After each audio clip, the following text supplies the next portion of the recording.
میری نیت سچی تھی، اس نیت کی برکت یہ ہوئی کہ آدم کا ہاتھ میرے جسم پر لگا، اللہ نے میرے جسم کے اندر خوشبو پیدا فرما دی۔ ان نیتوں کا کتنا عمل دخل ہوتا ہے، میں یہاں آپ کو ایک حکایت سناتا ہوں تاکہ دلچسپی بنے آپ کی۔ علامہ ضمیر رحمۃ اللہ علیہ نے حیات الحیوان کے اندر ایک بڑی پیاری بات لکھی ہے۔ ہرن نامی جانور سنا ہوگا آپ نے، اور مشک کی خوشبو بھی آپ نے سنی ہوگی، اور آپ کو یہ بھی معلوم ہوگا کہ وہ جو مشک کی خوشبو ہوتی ہے نا، مسک، وہ نکلتی ہے ہرن کی ناف سے، وہاں سے وہ خوشبو پیدا ہوتی ہے۔ اب آپ سنیے کہ یہ خوشبو ہرن کو ملی کیسے،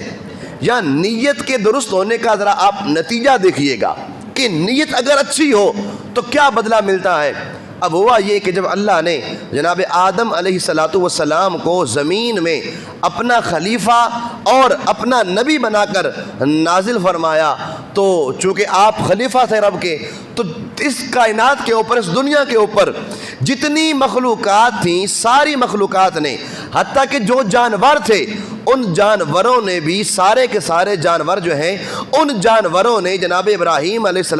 جناب آدم علیہ السلام کی بارگاہ میں سلام کیا، اور آ کر آپ کا جو ہے وہ ادب احترام کیا اور آپ کی بارگاہ میں حاضری دی۔ سارے جانور آتے گئے، ہر جانور کے مطابق جناب آدم علیہ السلام نے ان کو دعاؤں سے نوازا، اور ان کو آدم علیہ السلام نے دعائیں عطا فرمائیں۔ اب ہوا کیا، ہرن کی جب باری آتی ہے، ہرن جب آدم علیہ السلام کی بارگاہ میں حاضر ہوتی ہے، تو آدم علیہ السلام اس کو دعا دینے کے ساتھ ساتھ اس کی گردن پر، اس کی پیٹھ پر ہاتھ پھیر دیتے ہیں۔ برکت یہ ہوتی ہے کہ ہرن سے خوشبوئیں آنا شروع ہو جاتی ہیں، ہرن خوشبودار ہو جاتا ہے۔ جب یہ دیگر جانوروں کے پاس جاتا ہے نا، وہ جانور پوچھتے ہیں کہ تیرے اندر یہ خوشبو کہاں سے آئی، یہ تیرے اندر خوشبو کی وجہ کیا بنی؟ اس نے کہا آدم علیہ السلام کی بارگاہ میں حاضر ہوئی تھی، جناب آدم نے میرے پیٹھ پر ہاتھ پھیرا، اس کی برکت سے میرا جسم خوشبودار ہو گیا۔ ان جانوروں نے کہا ہم بھی گئے، ہم نے بھی دعائیں کروائیں، ہمارے اندر کوئی برکت نہیں آئی۔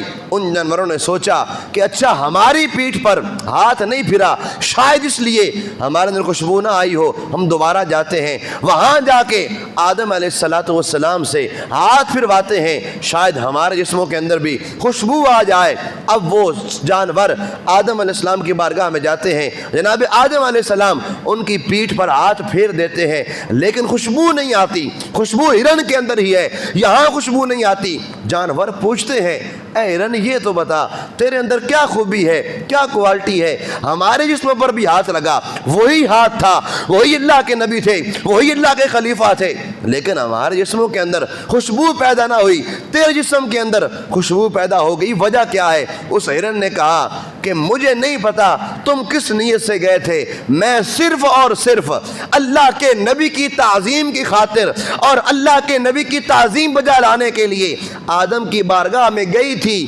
میری نیت سچی تھی، اس نیت کی برکت یہ ہوئی کہ آدم کا ہاتھ میرے جسم پر لگا، اللہ نے میرے جسم کے اندر خوشبو پیدا فرما دی۔